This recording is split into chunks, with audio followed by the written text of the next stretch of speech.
Ok, belleza. Ok, empezamos. Ahí está. Ay, Alejandro, buenísimo. sí, Control ningún dispositivo. ya llegaste. ¿Ves la pantalla? Hola, ¿sí me escuchan? Sí, Sí, sí. Hola a todos, disculpen por la tardanza. tranquila. Tranquila. Entonces, Erika va a comenzar y voy a ponerme en mute. Y todo el mundo en mute hasta que tengan, cuando tienen algo que comentar o preguntar, entonces se desmutean y, y preguntan. Esto en verdad yo quiero que sea más una conversación que una clase, así que empezamos. Luris.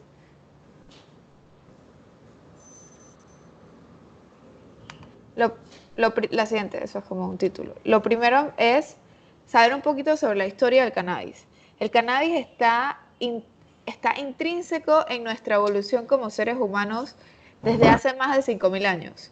El primer escrito que existe es en 2700 años antes de Cristo. El emperador Cheng-Nung escribió dentro de su medicina cómo se usaba el cannabis. De entre los usos que están descritos entre la cultura y la medicina china y la cultura india, ya que el cannabis es originario de esa área, es antiespasmódico, que significa que sirve para cólicos, analgésico es para dolor, antiepiléptico, bueno, epilepsia, broncodilatador, lo usaban en asma en esa época, tónico es en fitoterapia, lo que significa como darle energía a la gente, cuadros gastrointestinales, diarrea, vómitos, estreñimiento, todos, síndrome premenstrual en mujeres, disfunción eréctil y mucho más. En verdad el cannabis es uno de los medicamentos que se usó en toda la evolución del ser humano. Curiosamente solo llegó a Europa en 1842. Antes de eso no. Y a, y a, y a, y a América más adelante, a principios del siglo de 1900. A Europa llegó por ese señor que se llama Chuck Nossey, que estudiaba el Indian Hemp, pues venía de allá, y fue el primero en publicar un estudio clínico. De ahí a 1905, 1910 ya era parte de la farmacopea. Esas imágenes ven, son de medicamentos que existían en Estados Unidos. Más de 35 medicamentos usaban cannabis. La próxima. ¿Qué pasó? Si nos vamos a las razones por las que se prohíbe, aquí nos podemos quedar hablando un montón de tiempo, pero tenemos que analizar que esto pasó por culpa de Estados Unidos, o sea, por los problemas que estaban pasando en Estados Unidos. Primero tenemos que ponernos en contexto del lugar, el tiempo. Estamos en, justo empieza todo después de la prohibición del alcohol. Hubo creo que 15 años de prohibición de alcohol donde obviamente no se recaudó impuestos por alcohol, entonces había muchos estados que estaban en déficit de impuestos. Entonces, ¿qué se le ocurrió a ellos? Empezar a ponerle impuestos a algo como la marihuana porque todo el mundo la consumía, o sea, o de un vicio a otro. Y otra de las razones por las que dicen que se creó este impuesto es un poco por el contexto racista. Había mucha migración de México hacia el sur de Estados Unidos y en el sur de Estados Unidos, donde estaban los esclavos del sur y los mexicanos eran quienes más consumían cannabis. Lo relacionaban al jazz, a las fiestas y hasta hay un escrito de Nixon o un archivo de Nixon donde dicen que las mujeres blancas que consumían cannabis entonces se mezclaban con personas de otras razas. Entonces, bueno, todo esto está detrás de la prohibición, ni siquiera por lo que era la sustancia. Otra cosa es que en ese momento sale el reporte de Flexner, que es cuando Rockefeller, obviamente de los imperios de Estados Unidos, son los dueños de las primeras farmacias. Entonces ahí empezamos a ver cómo se desacredita la farmacia de medicinas basadas en plantas y se empieza a meter todos los fármacos que conocemos ahorita mismo en esa época. Y lo que usan es una campaña deshonesta donde relacionan al cannabis con violencia. Ahorita les voy a mostrar unas fotos. La campaña dura en 1942, es retirada de la farmacopea estadounidense. Importante recordar que varios gremios médicos estaban en desacuerdo en esa época. Si quieren, les puedo mandar, tengo un par de los resúmenes o de los eh, escritos que mandaron al gobierno de Estados Unidos, pero obviamente no se les hizo caso. y en 1961 ya entra como parte de la Convención de Estupefacientes, que dice que no tiene usos terapéuticos, es de potencial de abuso y riesgo para la salud pública y es un compuesto que tiene mucha adicción. Ahí les puse abajo lo que dice Marijuana Problem. El mayor de New York fue uno de los que más estuvo en contra de que esto pasara. Ahorita van a ver en la siguiente diapositiva un ejemplo de lo que él escribió para tratar de evitar esto. Y bueno, estos son ejemplos de las propagandas que usaban contra cannabis para demonizarlo. Hubo un caso muy famoso de un chico esquizofrénico que mató a su familia y lo usaron caso para decir que como estaba bajo los efectos de cannabis, el cannabis había hecho que mataran a la familia. Y de ahí empezó todo esto, que ponía a la gente muy violenta, aumentaba el crimen, etc. ¿Sigue? Luris, porfa. Y pues obviamente la mayoría de los periódicos se puede ver el toque de xenofobia que había relacionado al cannabis. Siguiente. Y esto es este es el principio, la introducción del reporte de 1942 que manda el Mayor conjunto con la Escuela de Medicina de Nueva York. Y es curioso porque ellos lo que analizan es un estudio que trataron de hacer aquí en Panamá con los soldados del canal para probar que el cannabis los volvía más violentos y pon next, ahí sale al final que no hay ningún problema con aumento de delincuencia ni crímenes cuando pusieron a los soldados a consumir cannabis diariamente. Y con todo y esto, igual las propagandas siguieron. O sea, muchos de los esfuerzos de las personas porque esto no pasara fueron completamente silenciados. Siguiente. Ok, ¿y qué dice el convenio del 61? Aquí yo le puse unos extractos cortos de cosas que me parecen importantes. De que realmente no prohíbe el cannabis, simplemente dicta las directrices para regularlo. Si ven ahí dice que la prohibición está prohibido excepto cuando el exportador e importador sean autoridades competentes u organismos del país o región importador o exportador. O sea, lo único que hay que hacer para usar cannabis es regularlo. Y los requisitos están establecidos en el artículo 12. Cosas importantes es que el cannabis, la dormidera, el arbusto de coca y el cannabis, todos tienen la misma regulación que es bajo el artículo 19. Importante ahí es que hay que crear licencias, que es lo que nosotros desde el principio tratamos de incluir en la ley que no se incluían y que tiene que haber un comité regulador por país. O sea, si yo como país decido usar cannabis, tengo que tener un comité especial. No puedo entrar bajo mi Ministerio de Salud o bajo quien yo quiera a regular cannabis. Tiene que haber un ente regulador específico, que también es algo que acá han estado luchando. Y es importante saber esto porque nosotros tenemos una ley del 2016 que regula estos artículos, pero solamente se ha usado para regular opioides. Y cuando en ese momento se entrevistó a la ministro de Salud y a la directora de Farmacias y Drogas, ellos dijeron que ellos no iban a regular cannabis, que iban solamente a regular opioides. Pero la ley estaba. Entonces, pero no habían creado, por ejemplo, este comité. Entonces estaban un poco violando los artículos del 61, que es al comité internacional. Por eso nuestra ley ahora incluye en el título ajustes a esa ley del 2016, porque según esa ley, y hay varios, si uno busca a veces, en los mapas sale que en Panamá se puede usar cannabis, porque si tú te basas en esa ley, se supone que sí, solo que no lo han regulado. Siguiente. Bueno, importante saber que ese convenio fue en el 61 y en el 62 se descubre el THC. O sea, ese convenio, el cannabis fue estigmatizado sin saber cómo funcionaba. El opio se sabía desde los 40, la coca también desde los 20, desde las primeras moléculas psicoactivas que se estudió. En cambio, el cannabis, el THC se descubre en el 62, pero ya estaba dentro de esa categoría. Y ahorita van a ver qué significa estar dentro de esa categoría. Más adelante, entre el 88 y el 92, se descubren dos cosas: los endocannabinoides y nuestros receptores cannabinoides, que significa que tenemos un sistema endocannabinoide. Esto es que nosotros tenemos los cannabinoides de la planta, pero si quitamos la planta, olvídense, cuando estaban tratando de ver cómo funcionaba, se dieron cuenta que en la neurona específicamente en este caso, porque muchísimos de los receptores para cannabis están en todo el sistema nervioso central, estaban en la neurona hay un receptor, el receptor es exactamente donde encaja el cannabis. Y cuando uno en una célula activa un receptor, activa dentro de la célula un proceso bioquímico específico con un resultado específico.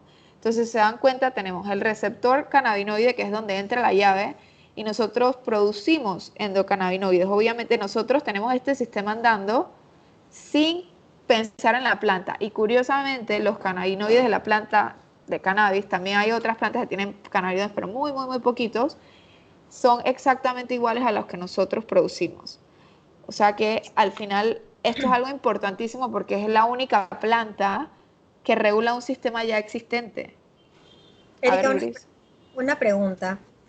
Cuando tú hablas del receptor cannabinoide que se encuentra en el cuerpo, más o menos eso dónde está. O sea, por ejemplo, el sistema cardiovascular, tengo las venas, y tengo el corazón, el digestivo, está, no sé, el esófago, etcétera. ¿Tú puedes explicarme a mí un poquito más dónde yo puedo encontrar estos receptores y qué significa tenerlos o no tenerlos o que haya una alteración de eso? Claro, yo creo que si pasas a la siguiente, ahora me perdí, no sé cómo regresar a la pantalla. Ay, no. A ver aquí. Ahí está. Bueno, ¿qué es eso? Los receptores están en todos los órganos de nuestro cuerpo y dependiendo del órgano en el que están, hacen una función. Ejemplo, en el intestino grueso y en el intestino delgado regulan motilidad. O sea, ese receptor, si se activa, hace que nuestro intestino se contraiga y se mueva y salga y pase toda la comida y se mueva, y por eso es que funciona a nivel gastrointestinal regulando síndrome de colon irritable. Dependiendo de donde esté, por ejemplo, ahorita se acaba de descubrir que en útero los receptores del sistema endocannabinoide están muy involucrados en que el bebé, o sea, bueno, no el bebé, el feto, no, tampoco es feto, de que el embrión pegue al endometrio y entonces se empieza a crear la placenta. Como este sistema se descubrió solo eso es un ejemplo. Siguiente. Por ejemplo, esto es bastante técnico, pero para que vean, aquí cada uno de esos, lo que dicen neutrófilos, esplenocitos, células T, cada uno de estos son células diferentes del sistema inmunológico humano. Y al lado lo que dice AEA, perdón, eso es anandamida, ese es nuestro propio endocannabinoide, y 2-AG es 2-alfa-glicerol, que es otro cannabinoide que nosotros producimos, y aquí al lado está completamente qué hace en cada célula. Estos son los mensajeros y cómo las células se comunican. La mayoría de estas cosas es antiinflamatoria. Todas esas interleuquinas son antiinflamatorias. Entonces, cuando ese endocannabinoide que nosotros producimos, ese químico, llega y está en contacto con esas células, se producen esas interleuquinas que son antiinflamatorias. Y esto tiene nada que ver con la planta. Entonces, la planta lo que hace es que activa esos mismos receptores. Por eso es que funciona en todo y por eso es que es como pluripotencial y funciona en todos lados, porque en todo nuestro cuerpo hay receptores endocannabinoides. Siguiente. Erika, otra pregunta. Ujú. Eso quiere decir que, por ejemplo, si yo tengo una alimentación sana y balanceada, en teoría mis endocannabinoides se deberían estar produciendo o eso tiene, por ejemplo, como las enzimas, por ejemplo, de la lactosa, que después de cierta edad uno la está produciendo menos. O sea, ¿por qué existe ese desbalance o esas enfermedades? No sé si ahí me puedes explicar un poco más. Sí, eso tiene que ver con la alimentación. Uno, la alimentación. El omega 3 es el precursor de los cannabinoides endógenos. Si uno tiene una dieta sin omega 3 y muy rica en omega 6, que es otro tipo de grasa y grasas malas, tienes menos sustrato para hacer endocannabinoides. Aparte, se sabe que con la edad se van produciendo menos. O sea, hay disminución, disminución, disminución. Y eso también a futuro, obviamente ahorita no está aprobado, pero quizá este sistema es uno de los más involucrados en el proceso de envejecimiento, porque todo se pone lento porque esto ya no está funcionando. No sé si alguien más tiene una pregunta. A ver, cuéntamele. O sea que con lo que dices de la alimentación es primordial el consumo habitualmente, regularmente de omega 3, ¿verdad? Entiendo. Que Sí. sí he visto que lo han recomendado, pero en este caso específico con el sistema endocannabinoide, wow, no sabía la importancia real ya de lo que significa consumir el omega 3. Pero hay una dudita entre el omega 3 y el omega 6, o sea, ¿es recomendable el consumo de los dos o más el 3 que el 6? No, el 3. El 6, lo que pasa es que, bueno, ya aquí nos metemos un poquito más en bioquímica de la alimentación, pero nosotros deberíamos consumir de 3 omegas, por cada 3 omega 6, un omega 3. Pero el omega 6 lo encontramos en aceite vegetal, en todas las pastelerías y en la grasa animal. Y el omega 3 solamente está en pescados, en chía, linaza y en cáñamo, en cannabis, o sea, en hemp, que ahora vamos a ver la diferencia. Entonces son alimentos que casi no consumimos y estamos consumiendo ahorita 20 omega 6 a un omega 3. Y el omega 6 es proinflamatorio, el omega 3 es antiinflamatorio y siempre tiene que haber un balance porque tiene que haber inflamación y antiinflamación en el cuerpo. Pero como tenemos demasiado omega 6, estamos un poquito más con tendencia a la inflamación. Entonces por eso es que uno solo debe consumir omega 3 porque casi no lo consumimos. ¿Otra pregunta? Ay. Esta presentación no las pueden enviar. Sí, yo la voy a enviar. Es más, yo creo hoy no vamos a terminar, pero sí, claro que la voy a enviar. Estamos grabándolo para poderlo subir. Ok. Siguiente, Luris. Yo quería hacer otra consultita. Ah, claro, cuéntame. Cuando hablabas de los receptores que están en todos los órganos, hablando del sistema endocannabinoide, a ver si entendí bien. Tú al principio estabas comentando sin el uso de la planta. Todo esto sin el uso de la planta. Exacto. O sea que cuando uno entra a consumir en la parte medicinal, quiere decir que uno está ayudando a estos receptores que están como dañados, que dejan de funcionar. ¿Ese sería más que todo el mecanismo? Ese es el mecanismo, exactamente. Todavía no se sabe, por ejemplo, por qué es selectivo. O sea, por qué si yo consumo cannabis y no puedo dormir, ¿por qué me va a hacer dormir pero no me va a activar todos los otros receptores? Eso está ahorita en descubrimiento, pero la teoría es que como este es un sistema que hace que lo que se encarga es un sistema muy primitivo, es un sistema que todos los vertebrados tenemos. Entonces es un sistema de balance. Así que el cuerpo sabe exactamente qué hacer y en qué momento producir cannabis. Y no es una sustancia que está siempre en sangre. Es muy difícil. Ella solo se produce y se activa en el momento que se necesita. Entonces por eso, y eso sí se sabe que así funciona el sistema. Por eso es que está la hipótesis de que el cannabis funciona específicamente en el órgano en que hace falta, porque es un sistema de balance. Siguiente. Excelente. Siguiente. A ver, ahí por ejemplo podemos ver, esto es más para un ejemplo, tenemos el sistema esquelético, el respiratorio, el muscular, el cardiovascular y el último, asimismo tenemos un sistema endocannabinoide. Curiosamente nos estamos dando cuenta que tiene hasta más receptores que el resto de los sistemas. O sea, esto es una maravilla y un descubrimiento magnífico en ciencia independientemente de la planta. Siguiente. Y bueno, aquí tengo por anatomía, esto ya es un poquito más técnico, pero para que lo tengan, qué pasa en cada órgano. Aquí los primeros 6, 7 son partes del cerebro y aquí la función en esas partes del cerebro. Y ya más abajo por sistema inmunológico, sistema gastrointestinal, para que lo lean después con calma y vean más o menos cómo funciona en cada sistema, el sistema endocannabinoide solo. Obviamente, cuando consumimos cannabis vamos por ahí mismo, hace exactamente lo mismo. Siguiente. En resumen, se encarga de estos verbos: comer, dormir, relajar, olvidar y proteger al cuerpo. Este es un resumen muy corto de lo que se encarga el sistema endocannabinoide. Entonces, ¿cómo se activa ese sistema? Tenemos 3 opciones. Los fitocannabinoides, que son los cannabinoides que vienen de la planta. Los endocannabinoides, que ya los vimos, que son los que nosotros producimos. Anandamida y 2-alfa-glicerol son los más estudiados, ya hay más de 14. Y los cannabinoides sintéticos. Los cannabinoides sintéticos son dronabinol, que es THC sintético, nabilona también, y ayulemic acid no es un activador de los receptores, sino es un antagonista, o sea que bloquea la función del sistema endocannabinoide. Y la historia es curiosa porque todos los sintéticos en verdad los inventaron para poder estudiar el sistema endocannabinoide. Y cuando se dieron cuenta que eran seguros, le sacaron patente y los empezaron a vender. Excepto el Layulemic, porque como el cannabis y el THC puede aumentar apetitos a una dosis específica por persona, pensaron que si creaban un bloqueador del sistema, iba a quitar el apetito y iba a ser un muy buen medicamento para bajar de peso. Pero se dieron cuenta que los pacientes bajan de peso, pero se suicidaban porque les daba depresión.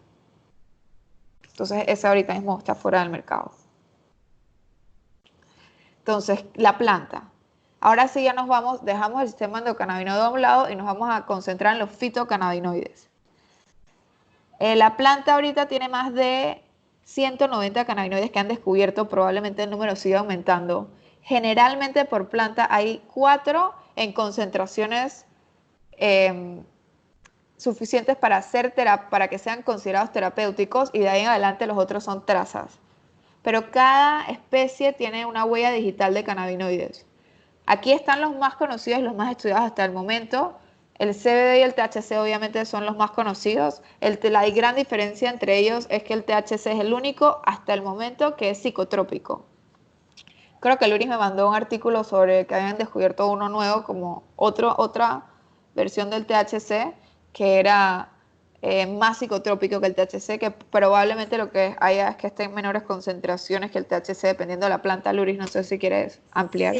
Sí, creo que se llama el THCP, que es 20 veces más potente que el THC, pero tal cual lo dice Erika, está en trazas muy pequeñas, entonces para poder extraer ese cannabinoide, obviamente tiene que pasar por procesos de extracción un poco más sofisticados. Claro, pero no necesitamos algo 20 veces más fuerte que THC. Entonces, dependiendo del cannabinoide, hay diferentes usos. Por ejemplo, el THCV disminuye el apetito, el THC lo aumenta, el CBN es el que se utiliza para dormir. Ahorita mismo es como está más estudiado para la parte del insomnio.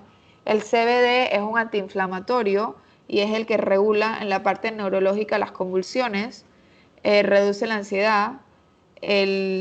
Hay otro que tiene que ver con el CBG, por ejemplo, reduce la presión arterial y es bien curioso porque cuando uno empieza a tratar pacientes con cannabis y son hipertensos, ya sea por dolor o lo que sea, hay que estar muy pendiente de 2 cosas, si son hipertensos o diabéticos, porque aunque no queremos, o sea, el tratamiento no está dirigido a eso, generalmente baja las presiones y baja el azúcar. Todavía no se sabe exactamente qué compuesto del cannabis es, lo que sí se sabe es que es un efecto que se observa en la mayoría de los pacientes que tienen síndrome metabólico. Tengo una consulta. ¿Hola? Sí, te escucho. Eso los que acabas de decir, aparte del CBD y THC, CBN, THCV y todos los otros, esos, o sea, son compuestos full de la planta, ¿no? O sea que si alguien hoy en día consume un cannabis medicinal, va a encontrar CBG, CBC y todos los demás. Sí. La única diferencia es que va a tener algunos que son en dosis terapéuticas muy altos. Por ejemplo, ahorita si yo quisiera un aceite de CBN con CBD, probablemente tenga un poquito de THC y THCV, pero no suficiente como para que me disminuya el apetito o para que me quite el dolor. Pero ahí van a estar porque la planta, dependiendo de la cepa o de la genética, va a tener siempre por lo menos unos 60 cannabinoides. O sea que hoy en día dentro del mercado del cannabis medicinal abierto en otros países que lo comercializan regulado y todo lo demás que no está prohibido, sí se pueden encontrar estas dosis así reguladas. Okay. Yo quisiera agregar que no todo lo que se vende en la calle es medicinal. Por ejemplo, yo he visto cuando empecé este camino de cannabis que dice CBD isolated. Eso significa que solamente tiene la molécula de CBD y dependiendo de la cantidad, obviamente, te podrá reducir la ansiedad o no. O sea, y es importante cuando uno va ahorita mismo como está fuera de mercado regulado, puedes encontrar lo que sea, pero es importante entender que una molécula no hace todo el trabajo y que cuando uno lo va a comprar, fijarte qué es lo que el médico te está diciendo que debes consumir, porque si es solamente isolated, pues quizás para tu dolencia o para lo que tú lo necesitas no te vaya a servir. O sea que CBD no es cannabis, CBD es una de las 190 y tantos moléculas de cannabis que te puede ayudar para ciertas cosas. Siguiente, ahorita vamos a hablar un poquito más de eso. Siguiente. Entonces, por ejemplo, esto es un cuadro donde podemos ver los diferentes cannabinoides, para qué sirven. Por ejemplo, analgésico THC es el mayor, analgésico es que quita dolor, pero el CBN, el CBD y el CBC también son analgésicos. Así que a una persona le iría mucho mejor con un aceite de cannabis que tenga los 4 que tener solamente el THC o solamente el CBD. Esto me recuerda al dronabinol, el que hablamos, que es una molécula única sintética. La mayoría de los estudios en THC están hechos vamos a poner desde los 80 hasta hace 4 años, 5, con el dronabinol, que es THC sintético. ¿Y cuál era el problema? Tenía muchísimos efectos adversos. ¿Por qué? Porque iba solo. El THC solo tiene mucho más riesgo de tener efectos adversos. Ahora les voy a mostrar un cuadro donde están enumerados cuál es la diferencia de consumir THC solo a consumir THC con CBD.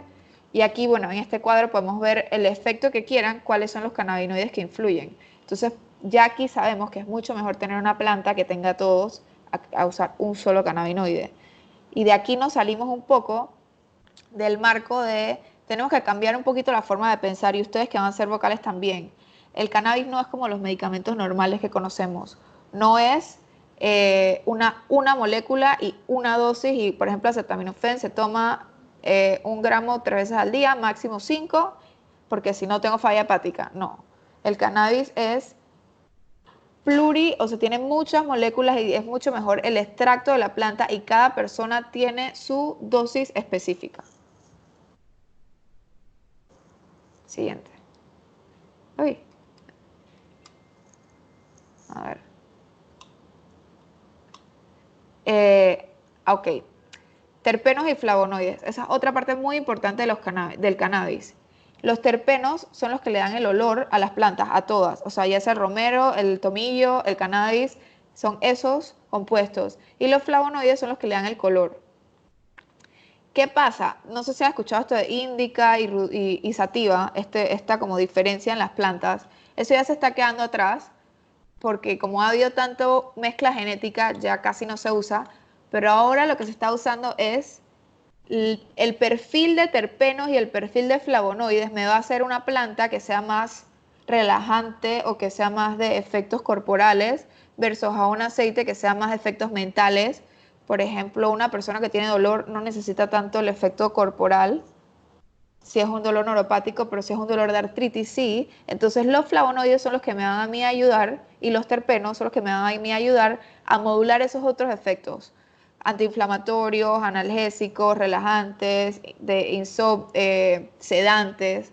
Entonces, por eso también es muy importante reconocer que la planta completa funciona mejor. Y cada planta tiene su perfil de terpenos, cada genética tiene, así como tiene sus cannabinoides, tiene su perfil de terpenos. En un mundo ideal a futuro, el médico va a poder decir, quiero estos terpenos, quiero estos flavonoides y estos cannabinoides, y debe ya haber un registro de que, ok, esta es la semilla que mejor le funciona. Les recomiendo que vean Leafly.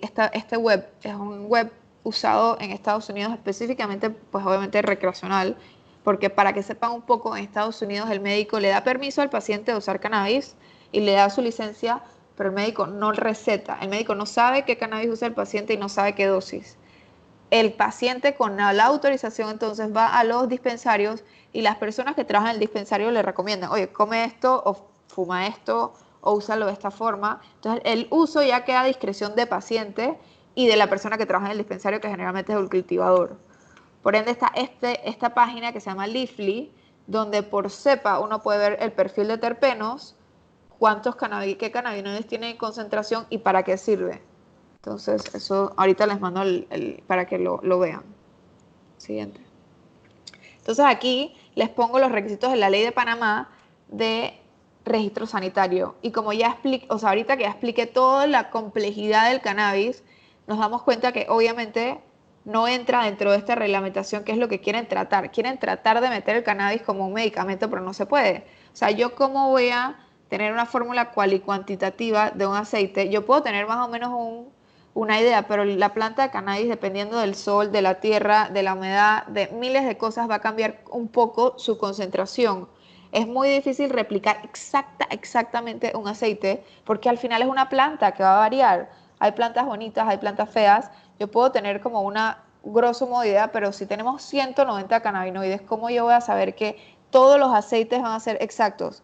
En cannabis medicinal no hay exactitud, y ahí es donde chocamos con las reglamentaciones y las regulaciones de los ministerios de salud como esta, que te piden fórmula cual y cuantitativa, te piden especificaciones de producto terminado. O sea, podemos tener un par de cosas, y ese es uno de los argumentos que generalmente usan para desacreditar el cannabis, diciendo que no se puede porque hay muchas cosas que no conocemos, pero es una planta que sabemos que es segura y que ha estado con nosotros por más de 5.000 años.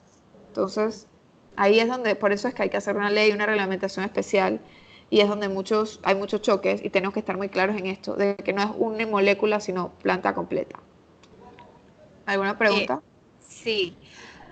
Tomando en cuenta entonces esos requisitos para la obtención del registro en clasificación del medicamento, y por toda la complejidad de la planta y lo necesario que es hacerle otra regulación, bajo ese parámetro,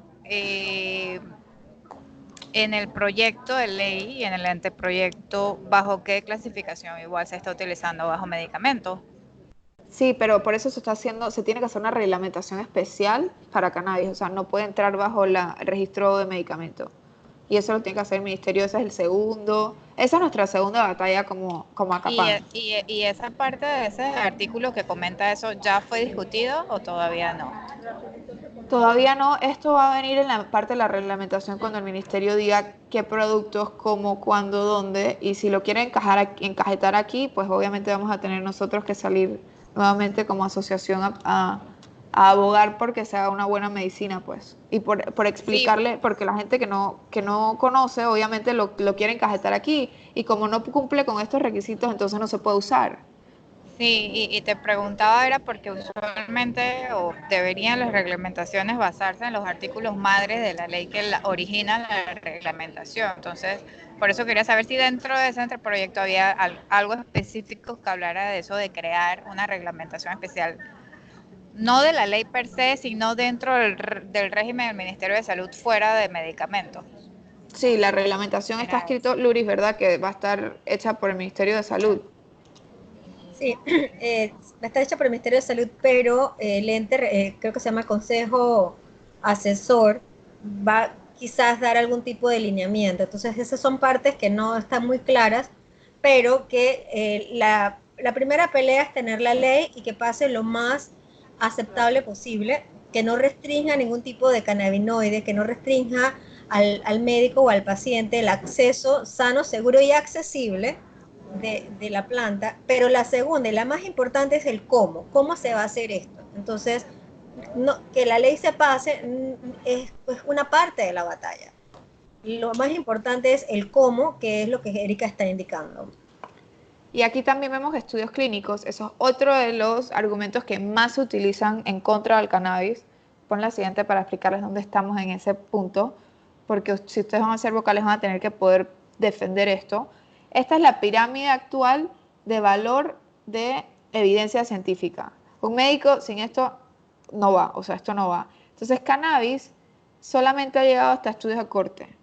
Hay estudios randomizados, los RCT, que son casos controles, o sea, a una población se le da cannabis y a otra no, pero la verdadera, que son las revisiones sistemáticas, ahorita les voy a poner un cuadro con la comparación de las 4 más conocidas, no dan una conclusión positiva para cannabis.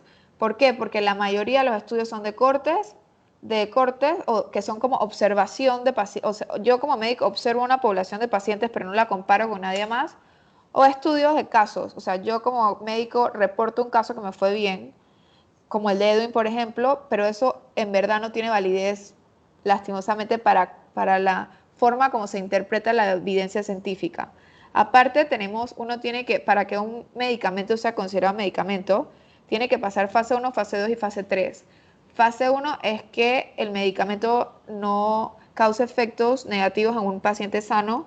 Obviamente el cannabis ya pasó esa fase y que obviamente no mate a alguien. O sea, esa fase 1 se hace en animales y luego en humanos. Y fase 2 son estudios en poblaciones pequeñas, máximo 300 personas. Y para que sea considerado fase 3, tiene que haber mínimo 3.000 personas en el estudio involucradas. No hay ningún estudio en cannabis con 3.000 personas involucradas porque hacer un estudio es muy caro. Y obviamente quienes pagan esto son las casas farmacéuticas. No hay nadie que le interese pagar un estudio de cannabis de 3.000 personas, ni siquiera las empresas grandes, porque por cómo se han dado las cosas, porque ya hay países donde se usa, entonces no necesitan pagarlo, así que nunca vamos a tener fase 3. Y estos estudios que no llegan a las 3.000 pasa hasta en los lugares que están más avanzados en este tema, ejemplo Israel y otros países. Sí, uno de los estudios más grandes los tiene Israel en adultos mayores y creo que solamente hay 2.190 personas. Y una pregunta. Ajá. Estoy como tratando de formular la pregunta. En los países donde esto ya ha sido aprobado, si esta pirámide es de uso a nivel mundial, por qué en esos países esas faltas de controles o esas faltas de estudios no fue un problema para ellos? ¿Cómo hicieron? Esa ha sido la pelea. Más que nada, en la mayoría de las regulaciones han sido empujadas por pacientes, Ok, porque les ok. funciona y Es porque válido. le exigen a su gobierno. Vale, ok. No, es súper válido. Sí, Una respuesta pacientes y perfecta. por Pero en otros experiencia. países no es medicina tampoco, ¿no? Lo ponen como recomendaciones o te puede ayudar, más no lo ven como medicina todavía, es lo que yo he Sí. leído, ¿no? En ningún país lo ven como medicina. Creo que ahorita mismo Alemania sí, porque Alemania es el único país que lo reconoce en la salud pública. Ok, Ok. Sí, ok, eso es bien interesante. sí. Alemania que es, o sea, potencia mundial y ellos lo reconocen bajo la salud pública. O sea, el seguro lo da. Ujú. Siguiente, Y, Luz. y esa parte es interesante, y sorry, porque casualmente la mayoría lo conocemos o ha entrado en este tema o lo que se publica es como cannabis medicinal. Entonces, obviamente, a la gente cuando se le trata de explicar el tema de que sirve para temas de enfermedades o afecciones y todo lo demás, quieren ver precisamente la parte comprobada medicinal y eso es lo que entiendo que choca, ¿no? Que todavía no se ha completado al 100% y entonces eso queda ahí como un vacío, queda en el aire Y sí. una Completamente. pregunta. Sorry, sorry que te interrumpa, que se me va la idea y perdóname. ¿El término que se debe usar es medicinal o tal vez se debería utilizar, o sea, en los otros países donde ha sido aprobado se usa el término medicinal, aunque no es considerado medicina, o tal vez nos conviene usar otro tipo de, porque la forma en que el contexto y la forma que uno formula las cosas es tan importante. Mi pregunta es si nos conviene usar otro término que no sea medicinal, si no es considerado medicina. Sí, sí, tiene que ser medicinal porque es la única forma de dividirlo, porque la planta es la misma, ya sea hemp, ya sea. Ok, si es la misma, cambia la concentración de cannabinoides, ahora vamos a hablar de esto. Es la misma ya sea hemp, ya sea el uso que le deja a la planta sea para medicina o el uso que le deja a la planta sea uso adulto, que es el recreacional. Entonces se tiene que poner por delante medicinal Ya. para hacer la aclaración de que tu uso va a ser para tratar algún síntoma. Ok, ok. Y los estudios todos están escritos, los que hay de corte y casos controles, hay muchos, hay más de 24.000 publicaciones, pero no llegan a la población o como no son hechos con financiamiento real, tienen errores metodológicos y los escrachan. Dije, no, no sirve, no sirve, por más de que haya dado buenos resultados. Yo quisiera también agregar que una de las razones por las cuales no se tiene esos estudios es porque recuerden que esto está prohibido en la mayoría de los países. Entonces, a lo largo del tiempo, en Estados Unidos, que es un ejemplo muy claro, creo que era la Universidad de Minnesota, la única autorizada para cultivar cannabis para estudios científicos, pero la calidad de ese cannabis medicinal era muy baja, no tenía todos los componentes, tiene, por ejemplo, muchos hongos, entonces los resultados son inconclusos. Entonces es la mitad o sea, los gobiernos que se han opuesto a este tipo de aplicación de cannabis para el uso humano, durante todo este tiempo se han opuesto a financiar este tipo de estudios. Entonces, es muy difícil que tú encuentres un estudio que diga esto está avalado por el Ministerio de Salud de tal país, porque es muy, o sea, es muy delicado para ellos hacer eso, porque obviamente iría en contra de todo lo que se ha estado enseñando en la ciencia en los últimos 100 años, 60 años. Entonces, entender que cuando nos pregunten que por qué es que no hay, bueno, es que ha habido una prohibición en donde se te condena de multa y se te condena que vayas a la cárcel. Entonces muchos científicos tampoco se habían atrevido, excepto en Israel, que el doctor Meshulam pues sí se atrevió a hacer este tipo de estudios. Entonces no es porque la planta no funcione que ahora está en boom, es que hubo una prohibición luego de que la planta sí se utilizaba, y ahora es que estamos tratando de identificar estas nuevas dolencias que antes no existían y ver cómo se puede mejorar la calidad de vida del paciente con esto. Genial, Luis. Siguiente, porque ahí pongo un poquito los números de esto. Bueno, esto es un resumen que vemos entre Cochrane, el NIH, que es el National Institute Health, y el JAMA, que son las dos entidades que rigen a los médicos. O sea, lo que sale en JAMA y lo que sale en Cochrane es ley. Entonces, Cochrane tiene revisiones de estudios publicados de 1975 a 1991, o sea, nada, y publicaron esto en enero del 2015 y nada más revisaron hasta el 91. ¿Por qué? Y obviamente, aquí yo simplemente busqué en cáncer, busqué pues la evidencia que hay en cáncer, que es donde más evidencia hay verdaderamente, y sale que puede ser útil, pero que necesita más estudios por errores metodológicos. Curiosamente, el NIH y el JAMA, si tú lees el estudio completo, arriba te sale que sí se puede usar. O sea, por ejemplo, dice tanto como dolor para náuseas, un medicamento a agregar si no hay respuesta a tratamiento. Y el NIH también lo dice, son aprobados para el tratamiento de efectos secundarios relacionados con cáncer. Sin embargo, las conclusiones, que es lo que está abajo, dice posible, pero que no se sabe. Entonces arriba lo reconocen y en las conclusiones, que es lo que vale, no lo ponen. Entonces, que no sabe, yo no sé qué será, pero estos tres son como lo que para medicina es ley. Y al lado está el National Academy of Sciences, que publicaron una revisión en 2017, que ellos no tienen nada que ver con medicamentos, es una escuela de ciencias, y ahí hay evidencia concluyente que funciona. Entonces, es como... Siguiente. Luris, ahí. Entonces, miren esto. Para poder estudiar cannabis ahorita mismo, como es clase 1, como está en el convenio del 61 en clase 1, que no tiene evidencia, que no tiene usos terapéuticos, yo no lo puedo estudiar para medicina, porque ya se sabe que no es medicina, sino que es una sustancia de abuso. Entonces, para yo poderlo estudiar como medicina, tengo que pedirle permiso a la aldea, al National Institute of Drug Abuse, al FDA, al Department of Health, y solamente se cultiva en Mississippi, en Estados Unidos. Si yo quiero estudiarlo, tengo que pedirle al cultivo que tenga en ese momento Mississippi. Y ahí lo tienen que mandar al lugar donde yo lo voy a estudiar. Demora como 8 años en Estados Unidos, que son los que más producen.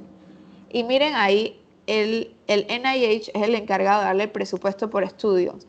La mayoría del presupuesto que hay anual para estudio de cannabis es para estudio de cannabis como abuso, como droga y como cuando con los efectos toxicológicos del cannabis.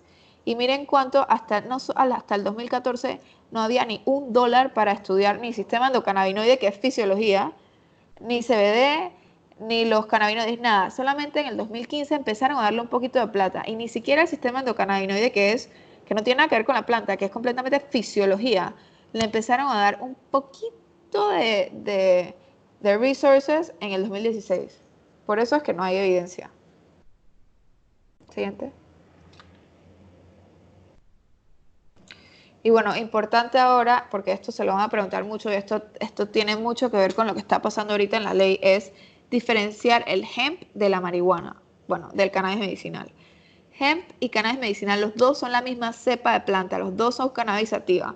La única diferencia es que el hemp, cuando se analiza, la flor tiene muy poca resina. En cambio, el cannabis medicinal, la flor tiene mucha resina, y en la resina es que están los cannabinoides. Entonces, cuando yo agarro esas flores y yo las exprimo y analizo lo que sale, en las plantas de hemp va a haber solamente CBD y otros cannabinoides, pero THC tiene que ser menos de 0.3 y eso lo decide cada país. Cada país decide cuál es el límite de THC por país para que sea considerado cáñamo. Y del cáñamo salen se puede sacar CBD, sí, pero salen todos los productos industriales como en papel, plástico, gasolina, de todo, ropa, productos de limpieza, y se puede comer. El hemp es el que tiene las semillas con mayor concentración de omega 3, que son comestibles, con un montón de proteína y de nutrientes, y el aceite de cáñamo es buenísimo para comer en frío y también aguanta temperaturas altas. Es como un oliva, pero mejor. Entonces eso es cáñamo, pero un aceite de cáñamo no va a ser medicinal a menos que yo le agregue CBD o a menos que yo cultive. Para ser medicinal yo tengo que cultivar una planta cannabis sativa que tenga concentraciones altas de CBD. Generalmente el cáñamo per se no llega a más de 3 a 4% de CBD en la flor. En cambio, una planta de cannabis sativa de medicinal puede llegar a tener hasta 20% de CBD, dependiendo de la cepa y la genética. Entonces, diferencias, bueno, ya sabemos los THC, CBD, todos tienen cannabinoides, solo que el hemp no tiene THC, obviamente no es psicoactivo por eso, y el cáñamo ya se sacó de la convención única, porque como solo tiene CBD ya se han hecho decretos para que se pueda usar y se pueda investigar y se pueda hacer todo con él. Y se puede usar todo, la fibra, la semilla, el tallo, todo. En cambio, el cannabis medicinal solamente se usa la flor, porque ahí es donde hay una mayor concentración de cannabinoides. No sé si tienen alguna pregunta entre cáñamo y cannabis medicinal, o si Luris quiere agregar algo. Sí, con respecto a este es un punto de inflexión en la ley actual o en el proyecto de ley, porque a nivel internacional no existe una restricción como tal, lo indica la doctora aquí, en el máximo nivel de THC en la planta para uso medicinal, pero para hemp sí. Entonces, ¿qué ocurre? Erika perfectamente lo indicó, que esta planta ya casi no se puede decir que es sativa o índica porque ha pasado por muchos cruces, porque muchos de los productores quieren entonces adaptar sus productos a lo que exige el mercado. Entonces, lo mismo, cuando uno compra un CBD que viene del hemp y uno compra un CBD que viene de cannabis medicinal, no todos los compuestos tienen la misma potenciación o actúan sobre los mismos receptores como lo indicó Erika, porque no se sabe cómo el hemp es algo industrial o se usa para alimentación. No se sabe qué proporción tiene y el médico quizás no podría decir, tú necesitas una combinación de THC, CBD, CBN o lo que considere y que el paciente tenga en ese momento la certeza que lo que está consumiendo es exactamente lo que se necesita. Entonces, ¿por qué nosotros queremos que no haya un tipo de limitación en THC para cannabis medicinal, marihuana en el término científico, pero en el términos normales? Porque si se existe, o sea, esa relación de CBD y de los terpenos y de THC que Erika nos ha explicado, no va a ser la misma y quizás no va a tener el mismo principio. Entonces, ahorita mismo como se está implementando o se está sugiriendo la ley, dice, ok, importa la flor de otros países y entonces caemos los pacientes nuevamente a expensas de un producto que puede ser regulado, puede tener un precio fijo de mercado por los 3 o 4 importadores, o puede ser que esa planta no tenga todas las concentraciones, porque es una planta. Si esta planta no se le extrae todos los compuestos enseguida, eso se va degradando de acuerdo a cómo se vaya a estar guardando la planta. Entonces, hay que entender muy bien cuál es la visión de nuestras autoridades, porque debemos evitar tener una ley que me prohíba algo tan específico como esta relación de THC con CBD, porque no es solamente el porcentaje es alto o bajo, o sea, tiene otros componentes importantísimos a nivel de la genética de la planta, que son las que el médico y los dispensarios utilizan para que el paciente se sienta mejor y supla sus necesidades de su propio sistema endocannabinoide que está mal. Entonces, es importante que nosotros tengamos la certeza de que por qué vamos a pelear una cosa y por qué no la otra. Erika, si me equivoqué, por favor, corrígeme. No, está súper bien. Aparte, en todos los países, o sea, no hay ningún país que limite el cultivo de cannabis medicinal. Sí, ya la ley está hecha para poder regular ese crecimiento de esa planta rica en THC. O sea, que no tiene sentido que pongan ese límite en la ley. El único país que solo usa CBD creo que es Brasil. Igual tenemos un cuadro que estamos terminando de actualizar nosotros para compartirlos más adelante con ustedes sobre específicamente qué está pasando en cada país. ¿Indicaciones? ¿Tienes alguna pregunta, Linet? Sí, Cuenta. sí. Para ver si estoy clara, entonces con hemp, cáñamo y cannabis medicinal vienen de la misma cepa, ¿verdad? La diferencia es la concentración de CBD y THC no, porque entiendo que entonces el hemp no tiene THC, ¿verdad? Más o menos, mira. En realidad, imagínate que son dos plantas. Imagínate que son primas. Es como cuando tú vas y compras una albahaca, que es la albahaca verde, la italiana, la rica, y la albahaca nacional, que es una albahaca de hojita más pequeña, morada, que tiene otro sabor. O sea, es albahaca. El sabor es intenso, es el mismo. Pero una se utiliza para ciertas cosas. O sea, ¿para qué se utiliza el hemp? O sea, el hemp se permite en Estados Unidos y en Europa y en muchos países el cultivo para su tallo, para lo que son fibras, papel, bloques, un montón de aplicaciones industriales, y la semilla, como Erika lo ha puesto aquí, para consumo humano, y también se puede extraer, o sea, se extrae, se presiona, se press la semilla, se extrae el aceite, que tiene muchísimas bondades. Pero eso es hemp. O sea, eso es como un suplemento, vamos a ponerlo así. Y tiene una relación de Cannabinoides. cannabinoides específicas, y existe un banco de semillas a nivel mundial que te dice, esta semilla es de hemp y esta semilla se utiliza.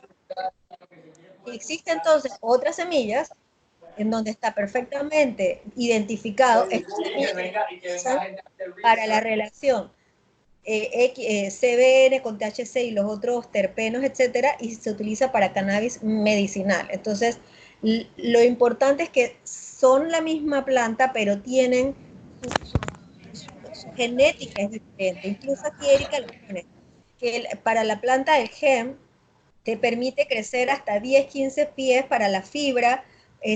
Si tú, por ejemplo, quieres consumirlo para semillas, de 6 a 9 pies, y de 4 a 8 pies para la flor, para cualquier otro tipo de utilización. Ahora, es importante entender que a pesar que tú limites en la semilla, y en la semilla sí se puede hacer los análisis cualitativos de entender los porcentajes de THC, porque eso es una genética, y se puede traer, y existen laboratorios que lo midan.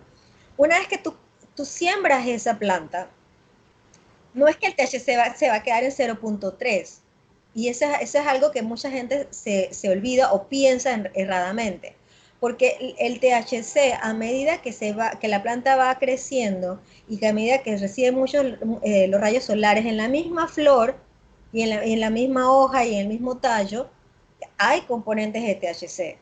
Y se han dado los casos con cultivadores en Estados Unidos, en donde las agencias que regulan, agarran una muestra de la planta, y la planta, si está muy cerca del 0.3 permitido por ley, mandan a desechar todos esos campos. Son acres que muchos cultivadores han perdido porque quizás no han tenido el cuidado necesario para entender que no solamente es a nivel de semillas, sino es a nivel de la misma planta y del producto final, que no puede tener una cantidad mayor de 0.3 en Estados Unidos y en Canadá. Por ejemplo, la regulación de Perú te permite menos del 1%. En Europa es más estricto, es 0.2. Entonces, pero eso es a nivel de la semilla. Pero cuando la planta crece, obviamente la planta va a desarrollar sus propias cualidades y puede haber una mayor cantidad de THC. Entonces ahí hay que tener un poco de cuidado, porque la restricción no solamente está a nivel de semilla, sino a nivel de los fertilizantes, de la luz, o sea, tiene un montón de componentes externos que puede hacer que este THC suba o baja, y eso está totalmente documentado, y muchos cultivadores en Estados Unidos y en Canadá han tenido que perder miles de millones de dólares porque el producto se les ha pasado sobre la licencia que ellos tienen, que es de hemp o cáñamo. Imagínense eso, imagínense tratar de regular entonces el cannabis medicinal con todos los cannabinoides, o sea, es muy difícil. Hoy en día acá en Panamá están permitidos, y ya, sorry, que es la última del tema de tranquila. hemp, le están permitidos, y sorry la bulla, están permitidos la entrada entonces de productos No, no, derivados de hemp y de cáñamo, no, todo está ni prohibido. siquiera semillas ni nada, porque en algunos lugares uno puede encontrar semillas y O sea, hemp y no sé es si ilegal. aceite también. Cabe recalcar que esos, la que es nutritiva, la de comida, sí, porque esos, o sea, la semilla del cáñamo no está incluida dentro del con el convenio del 61. Esa parte de la planta no está incluida porque no tiene cannabinoides. Entonces, eso es usar semilla como de ajonjolí, pues, eso sí, porque esa no tiene cannabinoides. El resto, el aceite de cáñamo, el CBD y todo lo demás, es ilegal. Sí, porque creo que es la única que he visto así que venden en semillas, lo demás no, entonces no, es ilegal. Mira, que se venda y que tú la puedas encontrar en establecimientos que se ven bonitos y respetables, no quiere decir que sea legal. Y Claro, ese el es, CBD. exacto, CBD, estamos hablando de CBD ahorita mismo en Panamá tal cual, porque muchas veces se nos han acercado y es que, pero ustedes están tontos si ya se vende CBD, sí, pero es ilegal. Nosotros no queremos y no sabemos la cantidad de terpenos, no tiene un estudio, no se sabe ese CBD de dónde viene, a veces como quieres evitar que te lo fiscalicen, quizás puede decir que sea de hemp o es de cannabis, o sea, tú no sabes ese producto de dónde viene ni cómo está hecho. Entonces nosotros como asociación recomendamos que si tú no sabes eso de dónde viene, mejor no la adquieras porque sigue siendo ilegal, excepto la semilla como lo ha indicado la doctora. Y salió ya un reporte en Estados Unidos que el 80% de los CBD que venden, que se venden en Amazon, que se venden en empresas, no tienen la concentración de CBD que dicen tener. Entonces al final estamos jugando como, porque obviamente eso no está regulado. El FDA en Estados Unidos no regula ningún suplemento.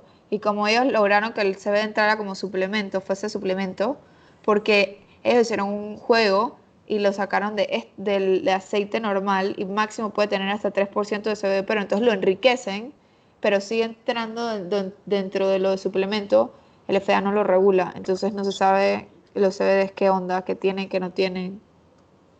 Y otra cosa Sí. importantísima que a mí me gustaría agregar, y luego de un fin de semana de mucho estudio, porque queremos sustentar de una manera muy adecuada y muy convincente este tema con las autoridades, es que los procesos de extracción de aceite o de CBD del hemp no están regulados por ningún tipo de organización. Sin embargo, los extractos de cannabis medicinal sí. Es decir, cuando yo voy a comprar en un dispensario autorizado, yo sé que si es un aceite, yo sé que, por ejemplo, eso no creció con pesticidas, no está libre de hongos. O sea, yo tengo la certeza de que por lo menos ese producto no se extrajo, o sea, no se quemó. O sea, hay un montón de procesos que evitan que estos terpenos, estos flavonoides, estos cannabinoides se conviertan en otras cosas que son nocivos a la salud. No así los productos derivados de hemp, porque obviamente no tienen la regulación y como indica Erika, o sea, tú puedes perfectamente, si la ley te lo permite, venderlo, pero es a tu riesgo. Entonces es importante entender que no todo lo que brilla es oro, y en este caso no todo lo que está en una botella de CBD es la panacea médica. Eso es muy Siguiente. importante. Una consulta Cuenta. Ajá. un tanto como de curiosidad egoísta, pero voy a aprovechar la oportunidad. Yo nunca he consumido semillas de hemp porque simplemente no, pues. Ujú. Pero el consumir semillas de hemp ayuda en nuestro sistema endocannabinoide personal. ¿Es algo que recomendarían o no? No estoy, o sea, está Sí, clara.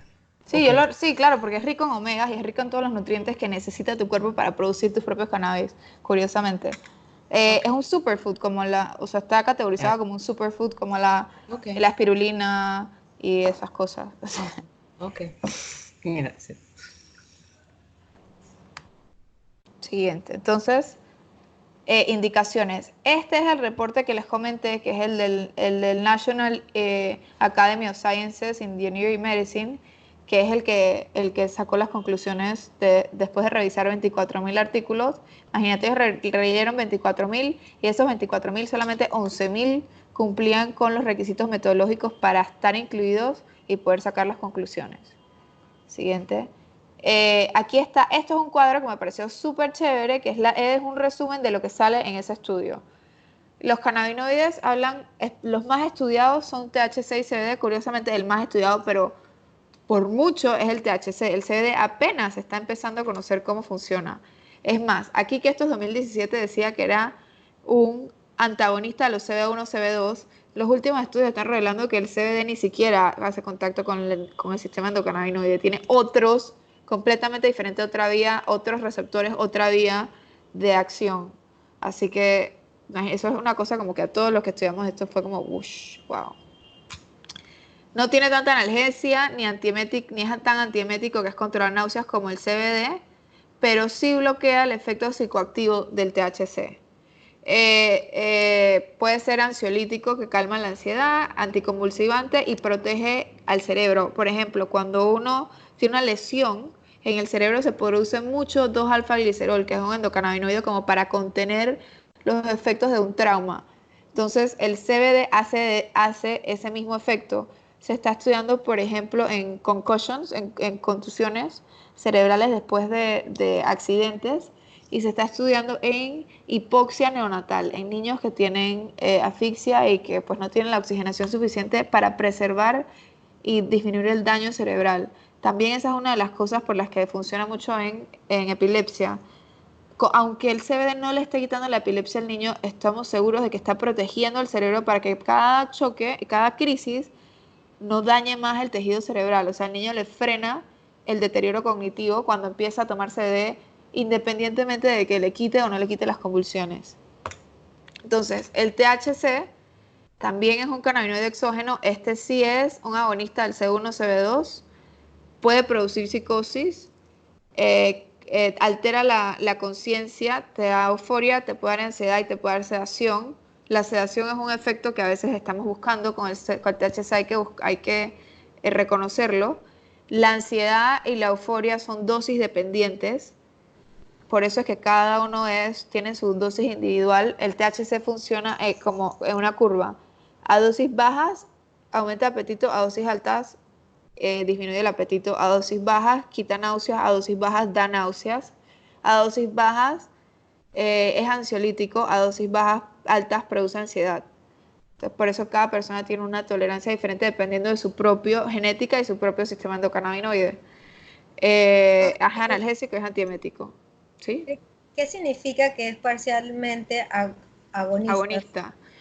Bueno, ya a nivel de ciencia tenemos los antagonistas, que son los que bloquean el receptor, los agonistas parciales, que es que no los ocupan todos, sino que ocupan la mitad de los que encuentren, y los agonistas que los ocupan todos. Entonces, esto es un agonista parcial y por eso tiene ese efecto de curva.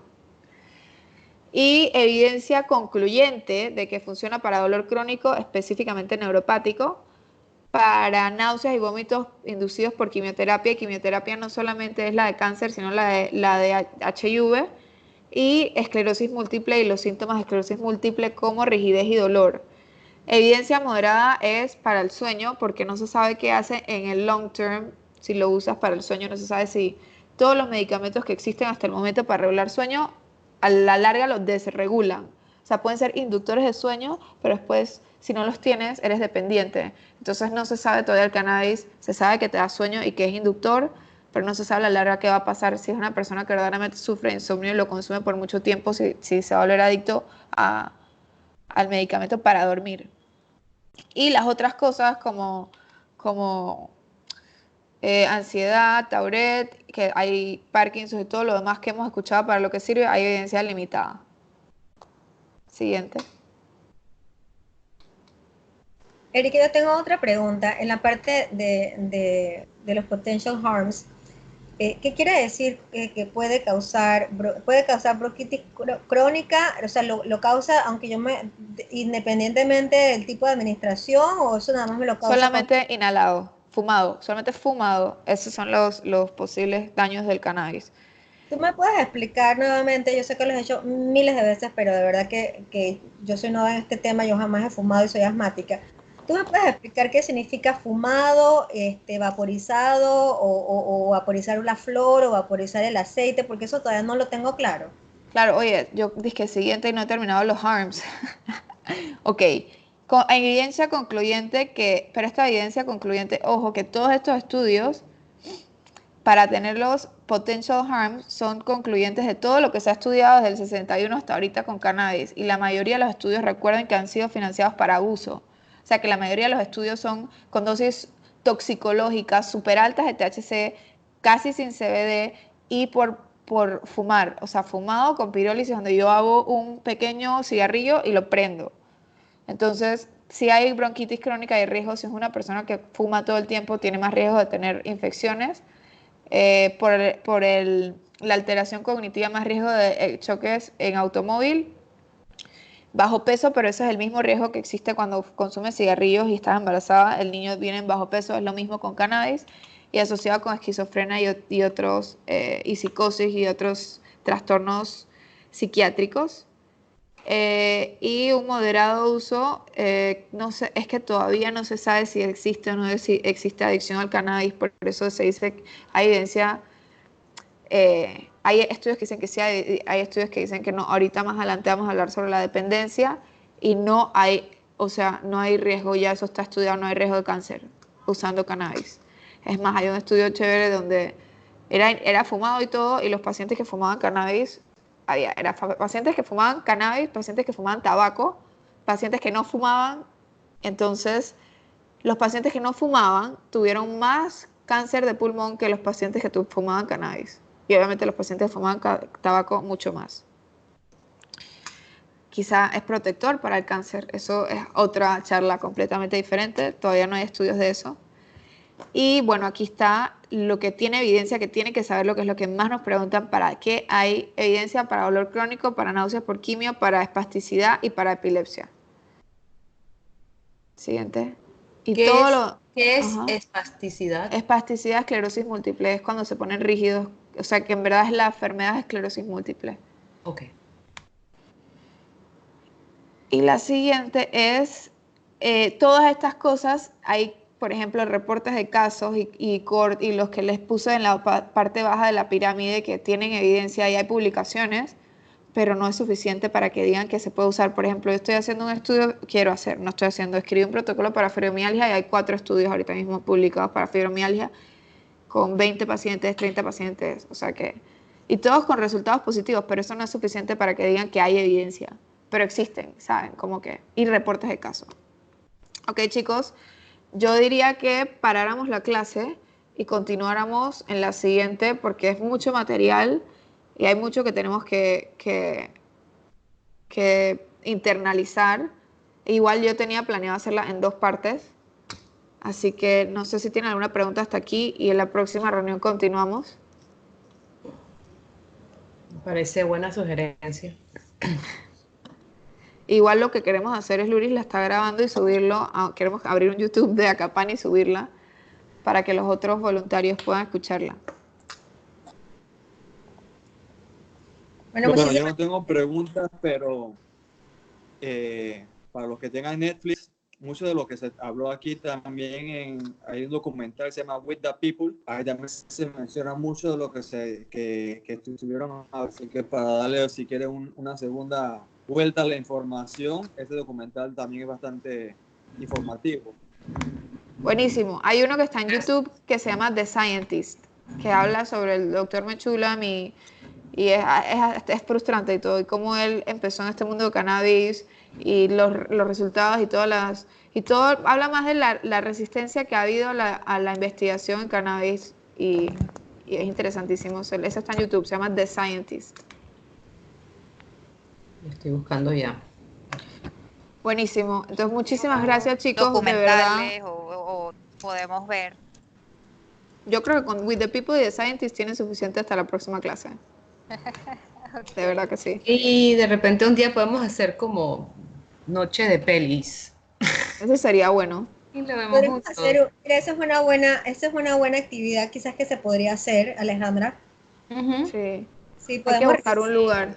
hay que buscar un lugar y se podría revisar entonces los permisos, porque hay muchas películas que te permiten proyectarla si no cobras, y hay muchas veces que este tipo de documentales te permite pues para difundir la información. Así que Sí. The podríamos Scientist no me sale. Pon The Scientist, Rafael Mechula. Bueno, nuevamente quiero agradecerles, muchísimas gracias por dar de su tiempo, por querer educarse y por querer unirse a esta pelea de la mejor forma y la única forma en que podemos convencer al mundo es con educación y con evidencia y con información real hasta el momento, sabiendo los límites, conociendo por qué hay límites, sabiendo hasta dónde llega y sabiendo el futuro y el futuro inmenso que tiene. Así que, pues yo me despido, los dejo.